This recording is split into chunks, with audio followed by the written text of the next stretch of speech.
নমস্কাৰ জয় হিন্দ সকলোকে স্বাগতম জনালো মন্টু ডিফেন্স আসামলৈ এটা বহুতে ইম্পৰ্টেন্ট আপডেট লৈ আহিছো আপোনালোকৰ মাজলৈ অসম পুলিচৰ ৰিটেন এক্সাম অসম পুলিচৰ এসআই পদবিলাকৰ ৰিটেন এক্সামৰ ডেট ইতিমধ্যে ঘোষণা কৰা হৈছে জানুৱাৰী মাহৰ 5 তাৰিখে ইয়াৰ ৰিটেন এক্সাম অনুষ্ঠিত হ'ব অসম পুলিচৰ এসআই পদবিলাকৰ এতিয়া মেইন কথাটো হ'ল অসম পুলিচৰ যিখিনি কনষ্টেবল লেভেলৰ ভেকেন্সি আছিল যেনে ABN UB APR driver constable bootmen হে পদবিলাকৰ ৰিটেন এক্সাম কেতিয়া অনুষ্ঠিত হ'ব বহু কেন্ডিডেটে মোক এই বিষয়ে সুধি আছে এটা আপডেট পাইছো আনঅফিচিয়ালি আপডেট পাইছো কোনো ধৰণৰ অফিচিয়াল আপডেট অহা নাই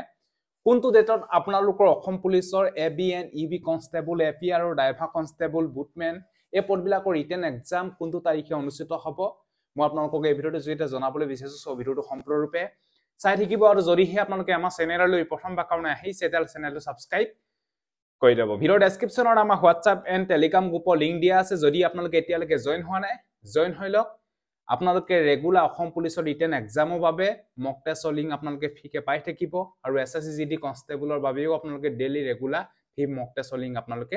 পাই থাকিব যদি আপোনালোকে আমাৰ WhatsApp এণ্ড টেলিগ্ৰাম গ্ৰুপত যদি আপোনালোকে জয়েন হ'ব বিচাৰে জয়েন হৈ লওক ভিডিঅ ডেসক্ৰিপচনত লিংক দিয়া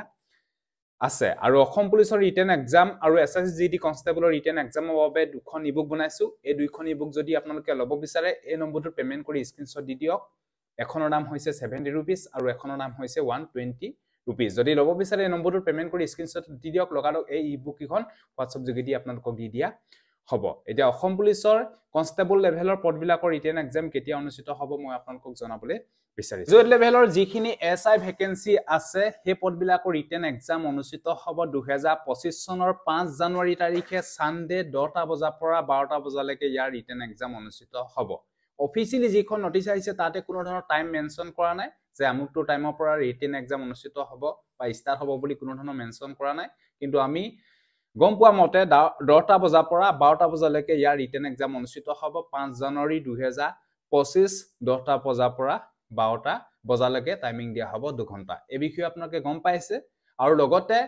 11খন ডিস্ট্ৰিক্টতে ইয়াৰ ৰিটেন এক্সাম অনুষ্ঠিত হ'ব বুলি ইতিমধ্যে গম পাইছো যেতিয়া এডমিট কাৰ্ড মুকলি কৰা হ'ব 23 ডিসেম্বৰ তাৰিখে তেতিয়া সকলোৱে আপোনালোকে গম পাব যে আপোনালোকৰ কোনখন ডিস্ট্ৰিক্টৰ কোনটো চেণ্টাৰত পৰিছে আপোনালোকে হেদিনাই গম পাব কিন্তু বৰ্তমান সময়ত 11 ডিস্ট্ৰিক্টত এক্সাম অনুষ্ঠিত হ'ব বুলি আমি গম পাইছো আৰু কেনেকুৱা ধৰণৰ কি হয় 23 ডিসেম্বৰ তাৰিখে আমি গম পাম এই বিষয়ে আপোনালোকে গম পালে আপোনালোকৰ যিখিনি এসআই লেভেলৰ এক্সাম হেখিনি 5 জানুৱাৰী তাৰিখে হ'ব বুলি আপোনালোকে গম পাইছে কিন্তু বৰ্তমান সময়ত 11 ডিস্ট্ৰিক্টতহে ৰিটেন এক্সাম অনুষ্ঠিত হ'ব বুলি আমি গম পাইছো বাকি যিখিনি কনষ্টেবল লেভেলৰ ভেকেন্সি আছে যেনে এবিএন ইবি কনষ্টেবল এপিআৰ আৰু ড্ৰাইভাৰ কনষ্টেবল বুটমেন হে পদবিলাকৰ ৰিটেন এক্সাম কেতিয়া অনুষ্ঠিত হ'ব কোনো ধৰণৰ অফিচিয়ালি নটিফিকেশন অহা নাই এছএলপিআৰবি অফিচিয়াল সাইডত আনঅফিচিয়ালি এটা আপডেট পাইছো হে আপডেটটোহে মই আপোনালোকক জনাবলৈ বিচাৰিছো বৰ্তমান সময়ত মোৰ হাতত এখন নটিচ পৰিছেহি যিখন নটিচত এসআই পদবিলাকৰ এক্সামৰ ডেটৰ বিষয়েও লিখা আছে আৰু লগতে এক্সাম চেণ্টাৰ এক্সাম কোন ডিস্ট্ৰিক্টত অনুষ্ঠিত হ'ব তাৰো বিষয়ে লিখা আছে আৰু কনষ্টেবল লেভেলৰ যিমানখিনি পদ আছে সেই পদবিলাকৰ ৰিটেন এক্সামৰ ডেটৰ বিষয়েও লিখা আছে আৰু টাইমৰ বিষয়েও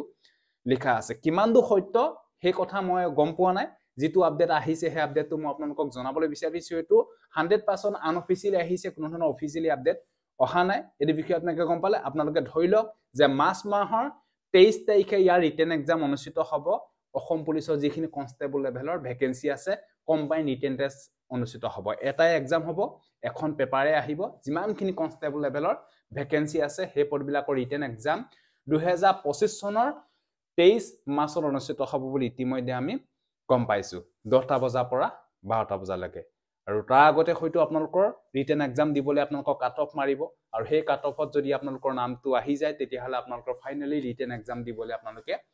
পাই যাব এতিয়াও দীঘলীয়া প্ৰসেস আছে আপোনালোকৰ এতিয়াও টাইম আছে ভালকে আপোনালোকে পঢ়ক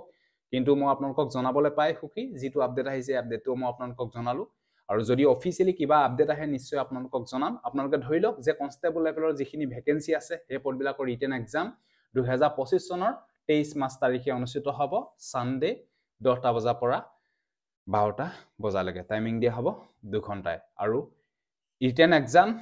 11খন ডিস্ট্ৰিক্টতে অনুষ্ঠিত হ'ব বুলি গম পাইছো যিখিনি এসআই লেভেলৰ ভেকেন্সি 23 ডিসেম্বৰ তাৰিখে সম্পূৰ্ণ তথ্য আমি গম পাম যে কোন ডিস্ট্ৰিক্টত কোন চেণ্টাৰত ৰিটেন এক্সাম অনুষ্ঠিত হ'ব 23 ডিসেম্বৰ তাৰিখে আমি ফুল আপডেট গম পাম বাকি যিখিনি আপোনালোকৰ কনষ্টেবল লেভেলৰ ৰিটেন এক্সাম সেইখিনি 2025 চনৰ 23 মাৰ্চত অনুষ্ঠিত হ'ব বুলি আমি শুনিছো বা বৰ্তমান সময়ত মোৰ হাতত যিটো আপডেট আহিছে আপডেটটো মই আপোনালোকক জনাবলৈ বিচাৰিলো সো এটো আছে যদি ভিডিওটো ভাল পালে সকলো ক্যান্ডিডেটকে যাতে ভিডিওটো শেয়াৰ কৰক যোনসকল ক্যান্ডিডেটে ফিজিক্যাল টেষ্ট কোৱালিফাই কৰিছে তেওঁলোকে ভালকৈ ৰিটেন এক্সামৰ কাৰণে তৈয়াৰী কৰক আৰু যোনসকল ক্যান্ডিডেটে অসম পুলিচৰ এসআই পদবিলাকত যদি এপ্লাই কৰিছে তেতিয়াহলে তেওঁলোকে ভালকৈ হাজু হওক ৰিটেন এক্সামৰ বাবে সো আজিলা বাই জয় হিন্দ বন্দে মাতৰম জয় অসম ধন্যবাদ